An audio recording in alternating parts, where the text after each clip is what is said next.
My name is Harold Winslow, and I am 82 years old.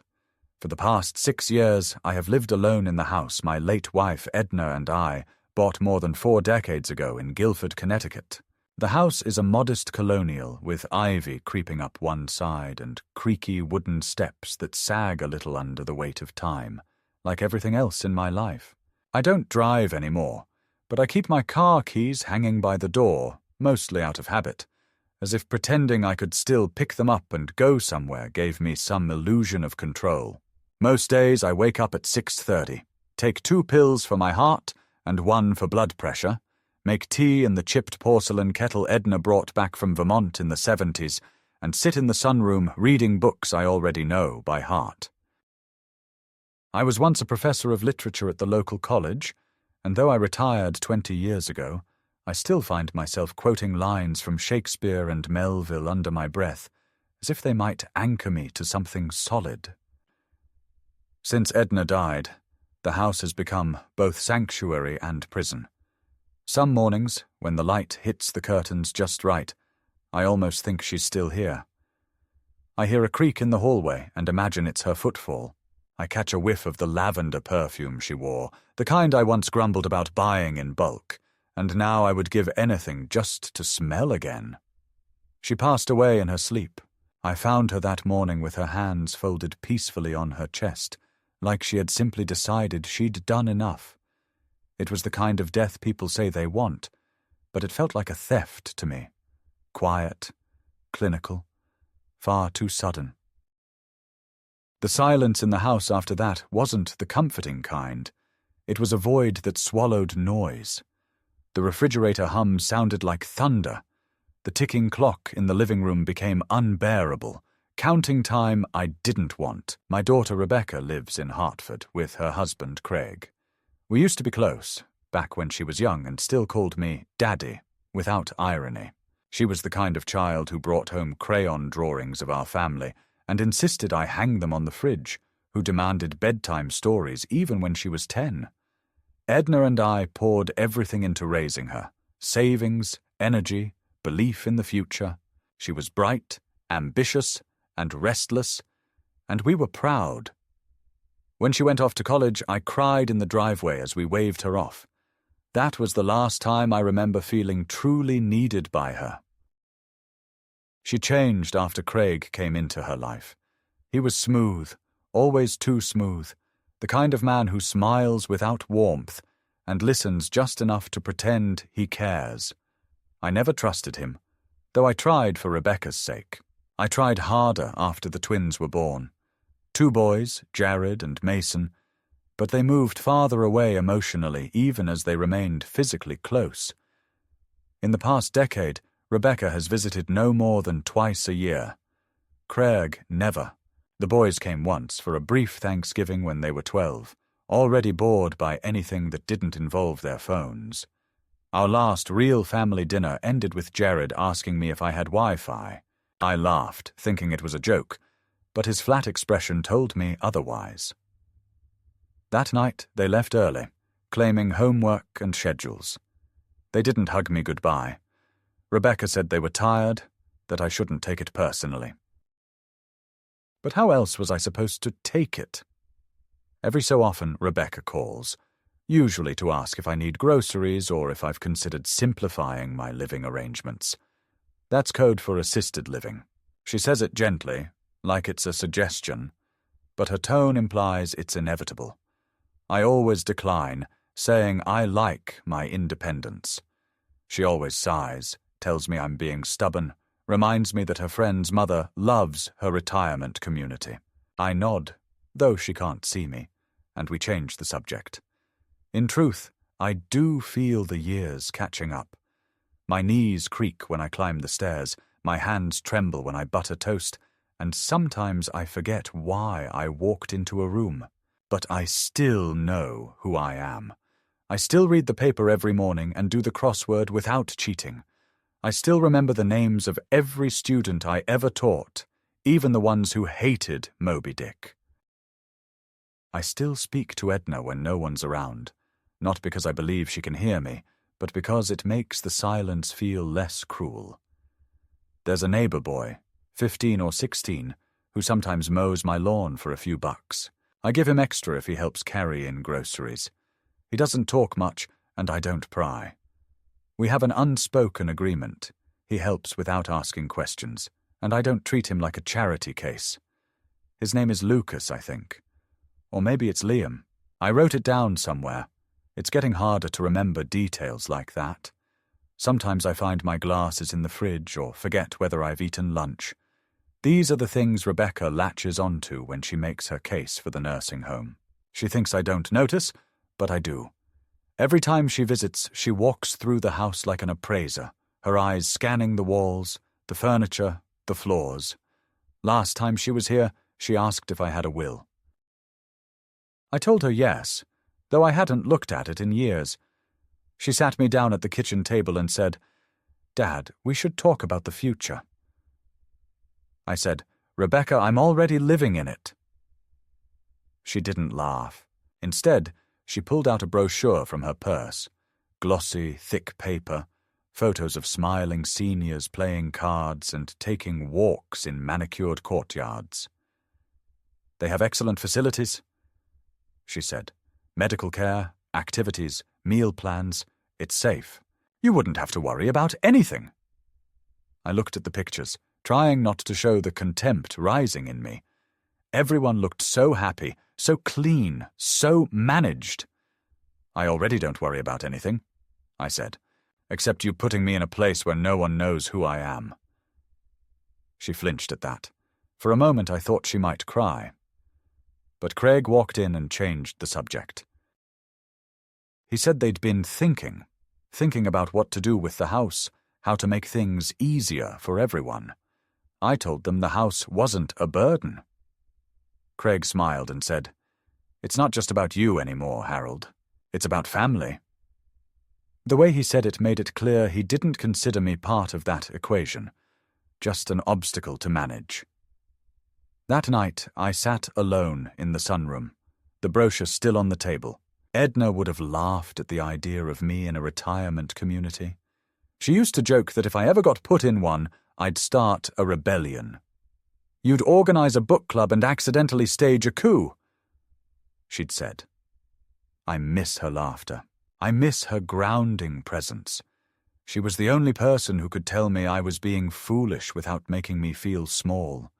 Without her, the world feels less navigable, and people like Craig feel more dangerous. There's a creeping suspicion I can't shake. Something about their eagerness, their insistence that it's for my own good.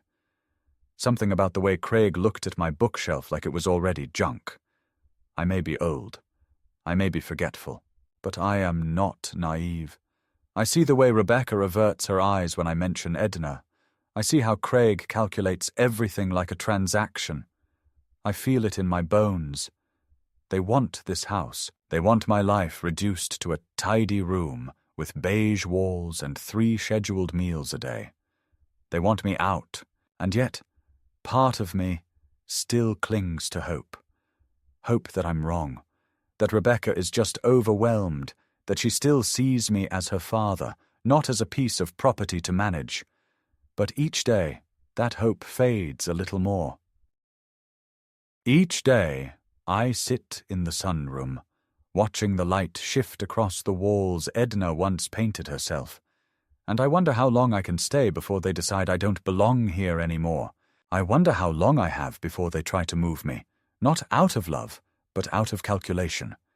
And when that day comes, and I feel it coming, I don't know if I'll have the strength to fight back. Or maybe I do. Maybe there's one last rebellion left in me. It was a grey Wednesday afternoon, the kind that felt like it was suspended between seasons, when Rebecca and Craig arrived unannounced. I had just finished sweeping the porch, an effort that left my knees aching and my back tight, when I saw their silver Lexus creeping up the driveway like a quiet warning. They hadn't called ahead, and something about the suddenness of their visit made my stomach clench with unease. Craig stepped out first, dressed as always in a pressed shirt and loafers without socks, while Rebecca followed, clutching a folder to her chest as if it contained the instructions for my life. Her smile was too bright, her greeting too chipper, the kind of artificial cheerfulness people adopt when they're about to do something they know you won't like. I invited them in, offered tea, which they both declined. That alone told me something was off. Craig never passed on a free cup of my Assam, especially not in winter. They sat me down in the living room, each of them perched on the edge of their respective armchairs, like they were waiting to be called into a job interview. Rebecca opened the folder, and with an overly rehearsed calmness said, "Dad, we've been thinking a lot about how to help you in the next stage of your life." I didn't answer, just looked at her and waited. She took that as permission to continue. "We've found this incredible place, not far from here. It's called Brookshire Manor. They specialize in assisted living, but it's more like a resort. Really beautiful, with full-time staff, on-site doctors, activities, a library, even a little garden area for the residents. You'd have your own room, of course, your own space. It's not a nursing home, not in the traditional sense. It's more like, well, a lifestyle upgrade." She pushed a glossy brochure into my hands. The paper was thick, the kind used for wedding invitations and expensive catalogues. The front cover showed a white-haired man smiling beside a lake with a golden retriever at his feet and a group of seniors playing bocce ball in the background. The image made me feel hollow. I flipped through the pages slowly. Everything was manicured, pre-approved, curated for peace and predictability. There was no space for silence that meant something, no room for the creak of a familiar floorboard or the smell of decades of shared life in old wooden walls. "You want me to live here?" I asked, keeping my voice level. Craig leaned forward then, always the salesman when there was something to win. "It's not about what we want, Harold. It's about what's best. Your health, your safety, your comfort. This house, it's too much for you. All those stairs, the maintenance, the cold in winter. You deserve better." Rebecca nodded quickly, her eyes locking onto mine with a mixture of forced warmth and subtle pressure. "Dad, please don't take this the wrong way. We're doing this because we care. We just want to be proactive. Last week you told me you'd misplaced your keys for 3 days. What if it had been something more serious? What if you had fallen? We wouldn't have known." That was true. I had lost the keys, but I had found them again, under the newspaper on the dining table. A momentary lapse, not a sign of decay. Still they latched onto these moments like they were collecting evidence. "And besides," she continued, "Brookshire has on-site emergency care. You wouldn't be alone. You'd be surrounded by people, friends. You're so isolated here." I folded the brochure shut, placed it carefully on the table, and took a long breath. "Have you already reserved a spot?" Rebecca glanced at Craig, who answered, "There's a deposit down. It's refundable for 30 days. That was all I needed to hear. So this wasn't a conversation. It's a presentation." Craig shifted in his seat, but said nothing. Rebecca reached out to touch my hand, a gesture I once would have found comforting, but now felt strategic. "Dad, don't make this harder than it needs to be. We're trying to help. You should be thanking us." The words landed like a slap. Thanking them? For planning to remove me from the house I'd built my life in? For deciding my fate behind my back? For reducing me to a brochure and a line item on a spreadsheet? I looked at her hand on mine and gently moved it away. "Help," I said quietly, "is when you ask what someone needs, not when you decide for them." Rebecca's face stiffened, but Craig barreled forward. "Look, we're not trying to fight with you."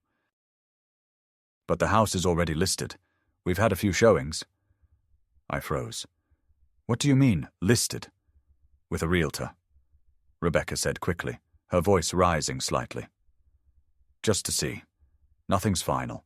But if the right offer comes, you listed my house without asking me." "You're not hearing us."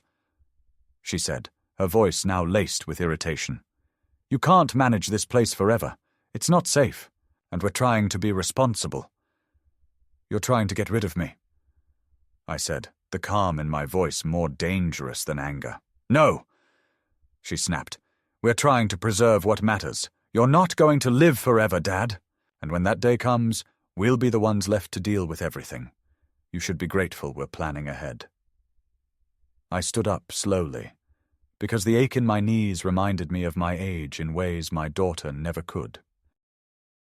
"I think you should go," I said. "We're just trying to—" Craig started, but I raised my hand. "Go." They left in silence, and I didn't walk them out. When the door clicked shut behind them, I didn't move for a long time. The brochure was still on the table, a grotesque reminder of how easily a life could be reduced to bullet points and selling features. I walked over, picked it up, and dropped it into the fireplace. I watched the smiling man and his golden retriever curl into ash. Later that night, I opened the cabinet where Edna had kept our important papers and found the deed to the house. Her name and mine, side by side. I traced her signature with my finger, and for the first time in months, I felt something close to clarity. They thought I would go quietly. They thought I would pack a suitcase, nod politely, and fade away into a pastel-colored room filled with soft music and strangers. But they underestimated the strength of memory, of roots, of someone who had already lost the most precious part of his world and wasn't about to lose what remained. They thought I should thank them for a nursing home bed, but in that moment I decided I would take their bedroom instead. The days that followed their visit blurred into a strange, tense suspension of time, as if my home had been knocked slightly off its foundation, not physically, but spiritually. Every creak of the floorboards, every familiar shadow that once comforted, now made me feel like an intruder in my own space, as if it no longer belonged entirely to me. I tried to resume my usual routines: tea in the morning, quiet hours with my books, a walk around the yard. But I found myself distracted, agitated, replaying every word of that conversation over and over. "You should be thanking us," Rebecca had said, and that line echoed through the walls like an insult tattooed on the air. I had not called them since, and they had not called me either, which was a silence more revealing than any argument could have been. They were waiting for me to surrender. But surrender was not a skill I had ever developed. Not when I was growing up in a household where survival meant reading the moods of an alcoholic father. Not in my career where I defended Shakespeare to rooms of students who'd rather be anywhere else, and certainly not now, not when the ghosts of everything I had built were still alive in these walls. A week passed before Rebecca returned. She arrived alone this time, wearing the smile of someone who thinks they're offering a lifeline, when in fact they're holding a leash. She brought groceries, which I didn't ask for, and avoided eye contact as she placed items into my refrigerator with the practiced motions of someone ticking off a task rather than performing an act of kindness. "I thought you might need a few things," she said, placing a carton of milk and a loaf of whole wheat bread on the counter. "You like this kind, right?" It wasn't a question, and I didn't answer. Instead, I watched her scan the kitchen, her gaze lingering a bit too long on the worn linoleum, the dusty corners. "Dad," she began, and I braced myself. "I know you're upset, but please understand, Craig and we're not trying to hurt you. We just don't want to see you struggle." I told her plainly that I wasn't struggling. She smiled faintly, the kind of smile people wear when they're trying not to call someone delusional. Then she sat down at the kitchen table and pulled out her phone, tapped a few times, and slid it across to me. It displayed a real estate listing, my house, in full-color photos, staged with different furniture, my furniture absent, replaced with soulless beige chairs and abstract art. "We've had offers," she said. "Good ones. People are interested. It would make things easier. For whom? I asked. For everyone. She answered too quickly. And besides, Brookshire is ready. They've been holding the room. That word, room, hit me harder than it should have. Not home. Room? A rental in a sanitized complex. A bed, a closet, a bathroom. That was the life they were carving out for me. I haven't agreed to any of this, I said slowly. Rebecca's expression flickered, just for a second, from composed to irritated, and then back. You're being difficult, she said. Don't make us force your hand. That night, I sat in Edna's old reading chair, the one she used to curl up in with a blanket and a book, and tried to remember the last time Rebecca had come to this house just to sit and talk, not to rearrange my life or push an agenda. I couldn't recall a single instance in the past 5 years. The house felt altered now, not physically but spiritually occupied. I went to the study and opened the desk drawer where I kept important papers. Inside, among tax returns and old letters, I found a sealed envelope in Edna's handwriting, marked simply, "In case." My hands shook slightly as I opened it. Inside was a letter, brief and written in her neat, looping script. Harold, if you are reading this, then something is happening I feared might come. Be cautious. Rebecca means well, but she listens to Craig too much. Protect yourself. Protect what we built. This house has you in its walls. Don't let it go easily. I stared at those words for a long time, overwhelmed not just by the content, but by the validation. Edna had seen it too. She had felt it. The slow erosion of loyalty, the creeping corrosion of family into business. The next morning, I called my lawyer, Gerald Hunt, a quiet man in his 70s who had handled our affairs for years. He agreed to meet with me the following afternoon. I took the bus into town, something I hadn't done in ages, and it felt strange to be among people who didn't know me, didn't look at me like a problem to be solved. Gerald greeted me warmly, ushered me into his office, and offered me coffee. We sat down, and I laid everything out. What Rebecca and Craig had said, the listing of the house, the deposit at Brookshire. Can they do this without your consent? Gerald asked, flipping through the deed I had brought. No, not legally. Your name is on the title. Both you and Edna held joint ownership, and upon her death, the property passed fully to you. No one can sell it without your signature. I felt a weight lift from my chest. However, Gerald added, if they claim you're mentally incompetent, if they produce medical evaluations or file for guardianship, it could become complicated. I understood then just how deep this went. They weren't just pushing me out. They were building a legal narrative, one that painted me as forgetful, incapable, vulnerable. I had to act, not just emotionally, but strategically. That evening I started making calls, first to my old colleague Thomas Greaves, a retired doctor who once ran the geriatric unit at Yale. He agreed to schedule a cognitive assessment.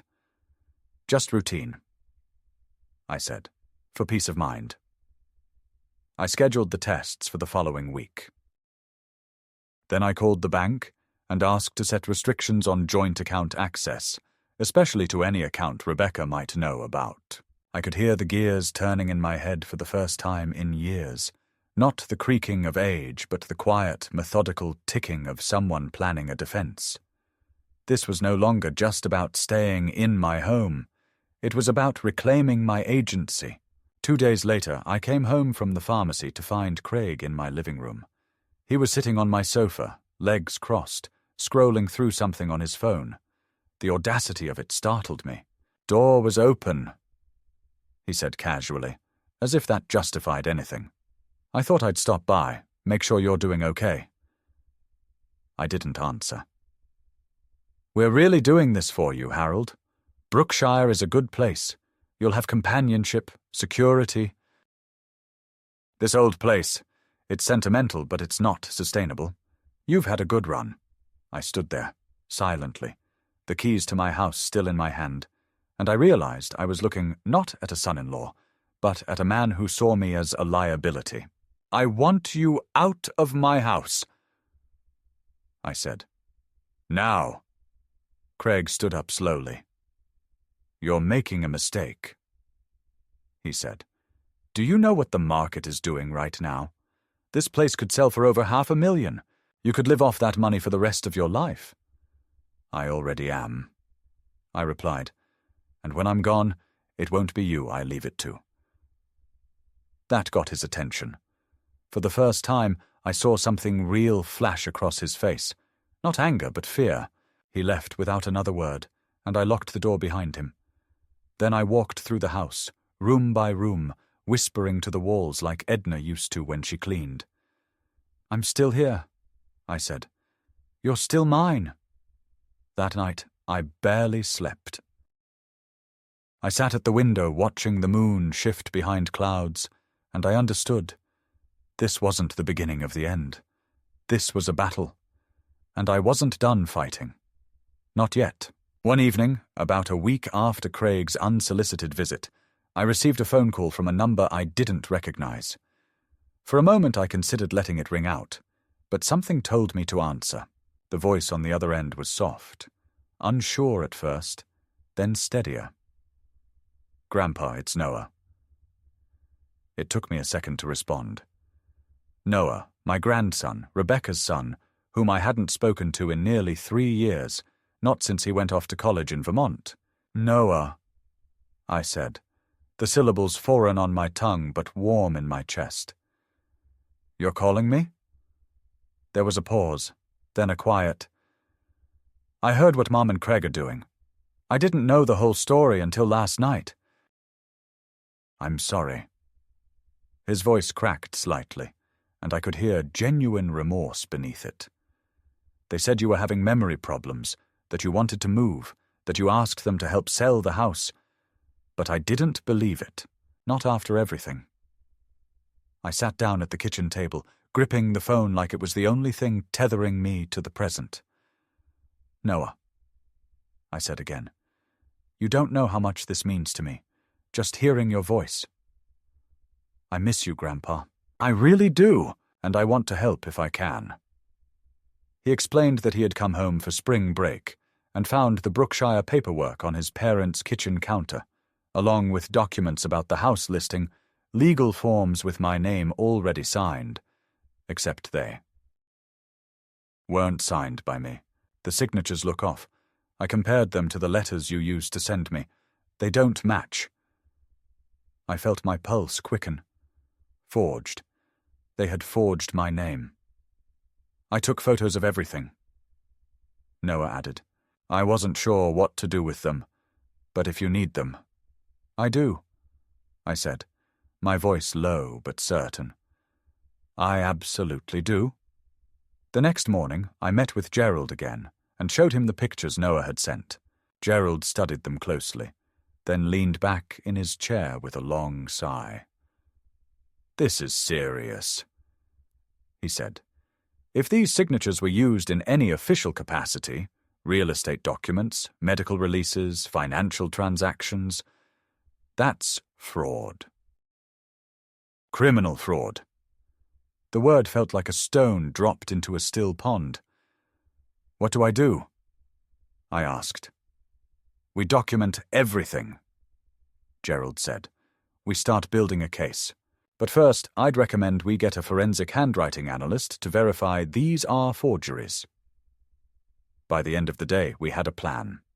Submit the documents for handwriting analysis, initiate a cease and desist letter to the real estate agent handling my home, and prepare to challenge any further attempts to declare me incapacitated. It felt like a war council, only quieter, older, more bureaucratic, but just as urgent.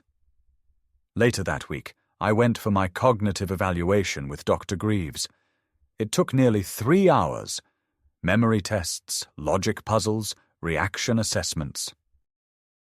At the end, he looked me squarely in the eye and said, You're sharper than half the board members I worked with. Your memory's intact. Your cognition is clear. There's no evidence of decline beyond normal aging." He signed the report immediately and handed me a copy. "Use this," he said, "and don't let anyone tell you who you are." I thanked him and walked out into the cool March afternoon, feeling more seen than I had in years. With that paper in hand, I felt like I was walking back into my own skin. That night, I couldn't sleep. I lay in bed thinking about Edna, remembering the last real conversation we had before she passed. We'd sat in the sunroom, drinking tea as a storm rolled in outside, and she'd said something I hadn't understood then. People think storms come to destroy things, but sometimes they come to uncover what's been rotting beneath. I see it now, Edna. The rot was there all along. I just didn't want to see it. I wanted to believe Rebecca was still my daughter in the way she had been at 12, not the cold, careful woman she had become. And Craig, I should have trusted my instincts. There was always something calculated in his gaze, something hungry behind his charm. The next morning, Gerald called. "We've got confirmation," he said. "The handwriting analysis confirms your signature was forged, twice, once on the listing agreement, once on the medical release." I closed my eyes, absorbing it. It was no longer just a suspicion, it was fact. They had tried to erase me, legally, logistically, even emotionally, but they hadn't accounted for Noah. They hadn't accounted for the part of me that still had fight left. By the end of the week, the cease and desist had been delivered to the realtor, who promptly pulled the listing offline and emailed Craig to inform him that the sale was halted pending legal clarification. I imagined his face when he read it. I imagined the sputtered indignation, the blaming of Rebecca, the frantic pacing. And for once, I smiled. The battlefield had shifted. The old man they thought they could tuck into a nursing home had not only resisted, he had counterattacked. But this wasn't revenge. Not yet. This was the moment I stopped defending my life and started reclaiming it. This was the pivot, the line drawn in stone, not sand. This was war. The days following the forensic confirmation passed in a flurry of hushed legal exchanges, notarized declarations, and emails traded between Gerald and an increasingly agitated legal representative from Craig's side. What had begun as a series of passive, veiled suggestions had now escalated into formal accusations, countermeasures, and strategic positioning. I spent most of those days by the phone or staring out the window, watching the skeletal branches of the maple trees shudder in the late March wind. The weather was turning warmer, but there was still a brittleness in the air, as if the thaw came reluctantly, suspicious of its own arrival.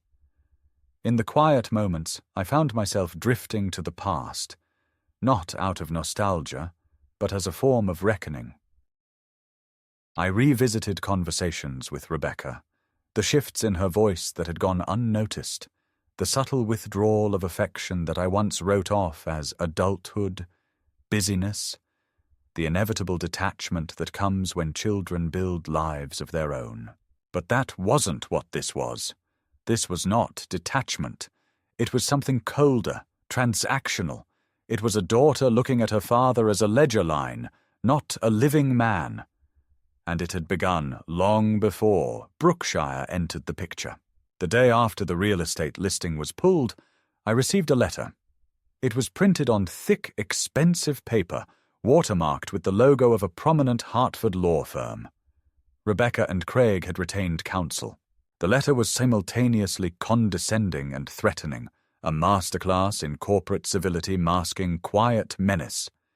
It stated that, due to ongoing concerns about Mr. Harold Winslow's mental competency and well-being, the family intended to pursue emergency guardianship proceedings unless I voluntarily agreed to relocate to a supervised care facility. They had included, as part of their evidence, statements from 2 medical professionals, neither of whom had ever met me, who had allegedly reviewed family-provided documentation and second-hand accounts of memory lapses, disorientation, and behavioral changes. It was fiction, dressed in lab coats and legalese. But I saw their play. If they couldn't get me to agree, they'd try to have me removed by force. I sat in my study holding that letter, the late afternoon sun slicing through the blinds in golden stripes, and something hardened in me. It wasn't fear, not exactly. It was a cold clarity, the kind that comes not from courage, but from the extinguishing of illusion. They had decided who I was, and in doing so, they had forfeited the right to know who I really was. I called Gerald immediately, and by the next morning we had begun assembling my response. We countered their claims with documented evidence, the results from Dr. Greaves, the cognitive assessments, affidavits from 2 of my former colleagues who had visited recently and attested to my mental soundness, and, most damning of all, the report from the handwriting analyst. But we didn't stop there. With Noah's blessing, we also submitted the photographs of the forged documents he had found, along with a notarized statement from him detailing the circumstances of their discovery. It was an uncomfortable move, placing my grandson in the crossfire, but it was also the only way to expose the rot fully. And to his credit, Noah didn't flinch.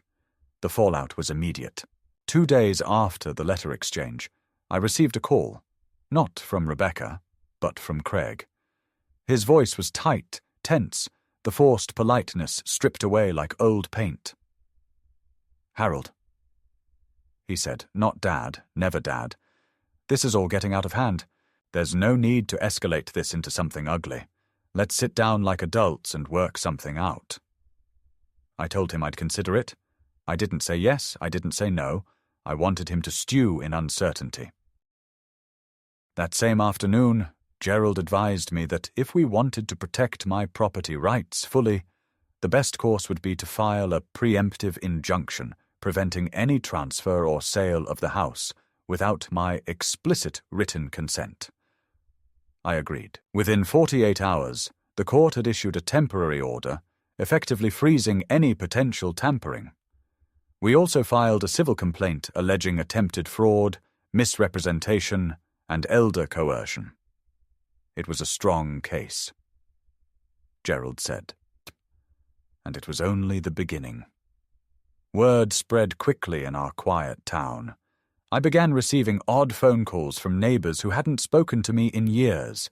Some expressed support, others sounded cautious, curious, as though trying to sniff out scandal without asking directly.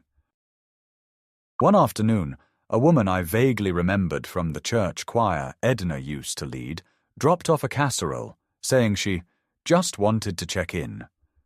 I thanked her, but didn't invite her in. I knew what she wanted. Details. Everyone wanted details, and I wasn't in the business of providing them. Let them gossip. Let them fill in the blanks. The truth was already more unbelievable than anything they could invent. A week later, Rebecca showed up unannounced again. This time, she was alone and visibly shaken. She looked thinner, her eyes shadowed, her usually pristine blouse wrinkled. "Dad," she began, standing in the doorway like a penitent. "Can we talk?" I let her in, not because I wanted to, but because I wanted to see what kind of performance she'd rehearsed. She sat in the living room, hands clasped tightly, the way she used to when she was about to ask for money in college. "You're angry," she said. "I understand, and I deserve it, but I didn't know how to do this. Craig, he pushed a lot of this. I went along with it. I didn't think it would go this far." I watched her carefully, saying nothing. She continued. "We're not trying to take anything from you. We're trying to protect you. I've seen you forget things. I've seen how much the house overwhelms you." "You saw what you wanted to see," I said, "or what was convenient to see. But let's not pretend this was about my safety. This was about control, about inheritance, about getting what you thought you were owed, sooner rather than later." Her mouth tightened, but she didn't deny it. That was the most honest thing she'd done in years. Then she tried a different tactic. "What about the boys?" she asked. "Jared and Mason, do you want to die with them thinking you hated their mother?" I stood up then, the rage beneath my skin like a rising tide. "You don't get to invoke them, not after what you've done. And if they ever ask me what happened, I'll tell them the truth. Every ugly detail." She stood too, trembling slightly, and for a second I thought she might cry. But then the mask slipped back into place. "You think this is over," she said. "But it's not. You can't fight forever." "I don't need forever," I replied. "Just long enough." When she left, I locked the door behind her and stood in the hallway for a long time, listening to the silence. It wasn't the silence of loneliness anymore.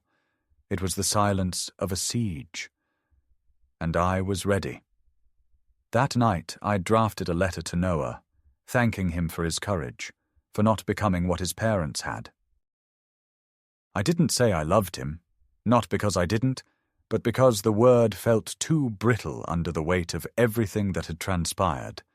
Instead, I said I trusted him, and that was, in some ways, more sacred. A few days later, Gerald called with news. The court had accepted our filings, and a preliminary hearing date had been set. "They're rattled," he said. "Their lawyers already made 2 overtures for a settlement. They want to avoid discovery." I told him I wasn't interested in a quiet settlement. I wanted exposure. I wanted every lie, every forged document, every backroom plan dragged into the light. "That's going to get messy," he warned. "I'm not afraid of mess," I replied. "Not anymore." Spring crept in, soft and slow, as it always did in New England, and the garden Edna once tended began to stir. Crocuses pushed through frost-bitten soil, and the robins returned to the oak outside the study window. And through it all, I waited. For court dates, for phone calls, for the next move. Because if they thought they could take my home, my mind, my dignity, then they never really knew who I was. But now they were going to learn. The morning of the court hearing dawned with a dense fog settling low over the town, cloaking rooftops and street lamps in a pale, woolen hush. I rose early, dressed in my best navy blazer, one Edna had insisted I keep even after retirement, saying every man should have at least 1 jacket for when he needs to be taken seriously. I trimmed my beard, shined my shoes, and tucked into my briefcase the file Gerald had prepared. Dozens of neatly ordered documents that told a version of my life I never thought I'd have to defend. Outside, the streets were quiet, and the walk from the cab to the courthouse felt longer than it was, each step echoing like a deliberate refusal to be erased. Gerald met me on the steps, his grey wool coat flapping gently in the wind, and without saying much, we nodded to each other and entered the building, passing through metal detectors and marble hallways that smelled faintly of varnish and old paper. Courtroom B2 was nearly empty when we arrived, save for a clerk and the bailiff, and we took our seats at the table marked Respondent. Across the room, Rebecca sat flanked by her attorney and Craig, who wore a dark suit and a face devoid of expression. She looked tired, older than the last time I saw her, but she didn't look at me. When the judge entered, an imposing woman with sharp features and a voice that could slice granite, everyone stood, and the session began with formality that felt like theatre until the substance of the matter bled through the script. Rebecca's lawyer opened with practiced solemnity, painting a portrait of a concerned daughter forced to intervene out of love. She spoke of confusion, missed appointments, mismanaged medication, and isolation. She cited 2 declarations from out-of-state doctors who had never spoken to me, one of whom had reviewed observational notes allegedly submitted by Rebecca. It was a portrait of a man drifting, unaware of the danger he posed to himself, stubbornly clinging to independence while slipping into decline. It would have been compelling, perhaps even believable, had I not been sitting 10 feet away, listening with the clarity of a man who still solved crossword puzzles in ink. When it was Gerald's turn, he stood slowly, unhurried, the way you do when you know time is now your ally. He began not with law, but with character. My 40 years as a professor, my clean bill of health, my lucid evaluations from specialists who had sat across from me, looked me in the eye and asked me questions that required thinking, not parroting. Then he laid out the evidence. The forged signatures, the misrepresented documents, the notarized statement from my grandson, and the sworn affidavit from Dr. Greaves. Each paper slid across the judge's bench like a blade. The air in the room thickened with something that felt like shifting balance. When Gerald finished, the judge leaned back slightly, fingers steepled, and said she would now hear directly from me. I stood, my legs stiff but steady, and walked slowly to the stand. The oath felt more intimate than ceremonial. When I spoke, I didn't argue or plead. I simply told the truth. I described my routines, the way I still managed my affairs, the things I still remembered. Not facts, but moments. The exact sound Edna made when she laughed at midnight television, the way the floors creaked near the hallway closet, the birthday, cards I used to write to Rebecca by hand and mail, even when she stopped replying. I said, a man doesn't forget the life he's lived, he just learns to carry it differently. I told them I didn't fear death, or even dependence, but I feared being rewritten. I feared becoming a caricature, a liability to be managed instead of a man to be respected. I said, this isn't just about property or memory, it's about dignity. And once you strip a man of that, what's left of him doesn't belong to anyone. I looked at Rebecca, finally, and added, I don't know when I stopped being your father and started being your burden, but I felt it. Every missed call, every conversation that ended too quickly, every visit that came with an agenda. The courtroom was silent. The judge thanked me, told me I could step down, and then recessed for an hour to review the documents in chambers. We waited in the hallway, Gerald reading through his notes again, though he didn't need to. I watched Craig pacing by the vending machines, and I saw for the first time the lines of worry in his forehead, the way he kept glancing at his phone as if waiting for an alternate ending to arrive via text.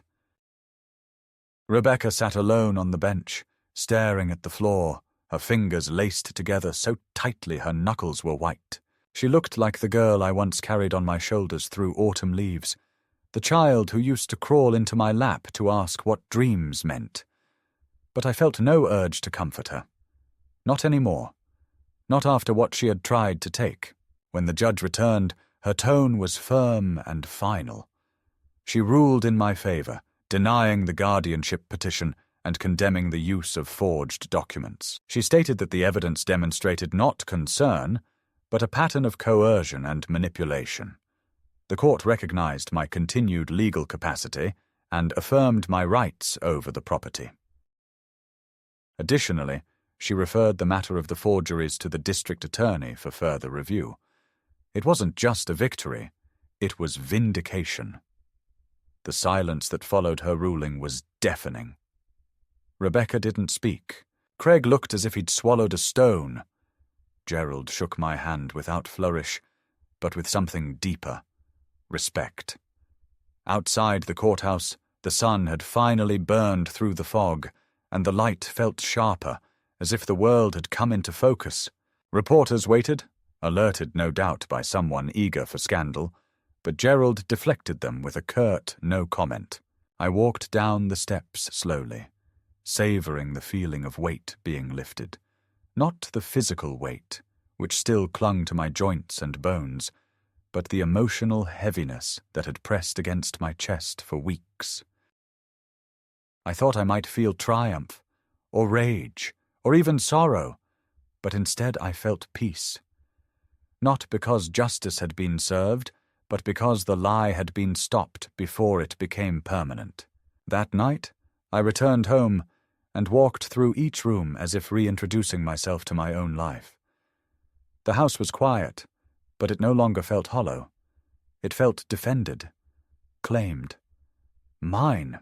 I sat in the sunroom as dusk settled in, a cup of tea growing cold beside me. And for the first time in a long while, I allowed myself to cry, not from grief or fear or anger, but from the overwhelming relief of still being here, still whole, still seen. I wasn't a patient in waiting. I wasn't a memory fading. I was Harold Winslow, and I was not done.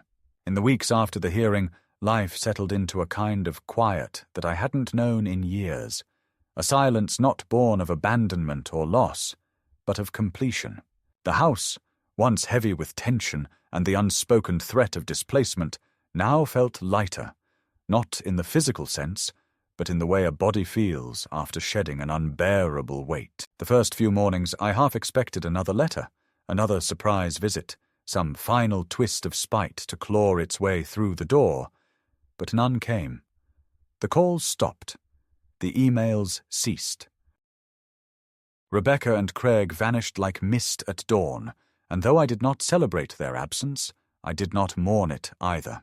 What remained was mine.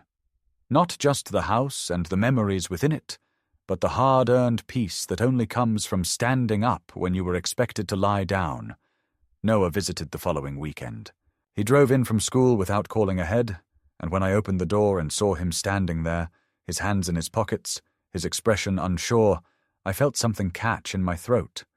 We didn't hug immediately.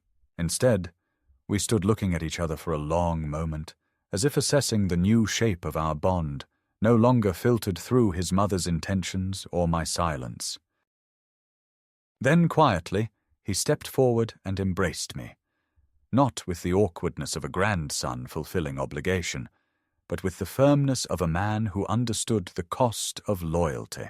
We spent the afternoon walking the garden, though most of it was still recovering from winter.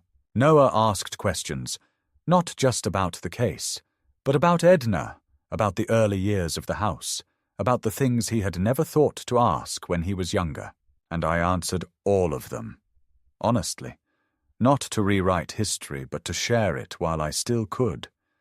He said he was sorry for not being around more, for not seeing sooner what had been happening. I told him he had shown up exactly when he needed to, and that was more than most ever do. A few days later, I received a short envelope in the mail with no return address. Inside was a single sheet of paper in Rebecca's handwriting. It was not a letter of apology. It did not explain or justify. It simply read, "I hope one day you understand why we did what we did, and I hope one day I can forgive myself." I read it twice, folded it carefully, and placed it in Edna's old jewelry box beside the letter she had left me. I did not respond. There was nothing to say. Some bridges, once burned, illuminate more than they connect. I made some changes around the house, small at first. I cleared out the upstairs guest room and moved into it, not because I was banished from the master bedroom, but because I wanted a fresh start, a space that belonged to the present rather than the past. I kept Edna's room as it was, dusted and clean, like a chapel of memory, but I no longer needed to sleep inside our history to feel close to it. I reshelved the books in my study, replaced some of the older kitchen fixtures, and even painted the front door a deep green, a color Edna had once admired but never convinced me to try. It felt like a gesture of compromise between us. Even now, on Sundays, I began attending the local library's senior book circle, not to make friends necessarily, but to speak out loud, to argue about literature again, to remember that my voice still mattered in rooms beyond my own. And sometimes, when the afternoon sun hit the west windows just right, I would sit in the sunroom with a cup of tea and simply listen to the creak of the house settling around me. A sound no longer ominous, but familiar, ancestral. I was still here, still standing. I did not seek vengeance. I did not press criminal charges, though I could have. Gerald said the DA was interested, that there was enough for a case. But I declined to cooperate. Not because I was merciful, but because some punishments are best delivered by time, by distance, by the absence of trust. Rebecca would carry what she had done far longer than any court sentence. That was enough for me. Some nights, when the wind is especially still, I think of Edna, not in grief, but in gratitude. She had seen what I refused to see. She had warned me, gently, without blame. And her voice, preserved in ink and memory, had given me the courage to fight. In a way, this house became her final act of protection. And I, in defending it, honored that legacy not with revenge, but with resolve. I am 82 years old, and for the first time in many years I do not feel forgotten. I do not feel surplus. I feel present. I feel awake. They said I should thank them for a nursing home bed. Instead, I took back my name, my space, my place, and I will die in this house, not out of pride, but out of love, because no one gets to rewrite the ending of a story they didn't help write, and mine, at last, is my own.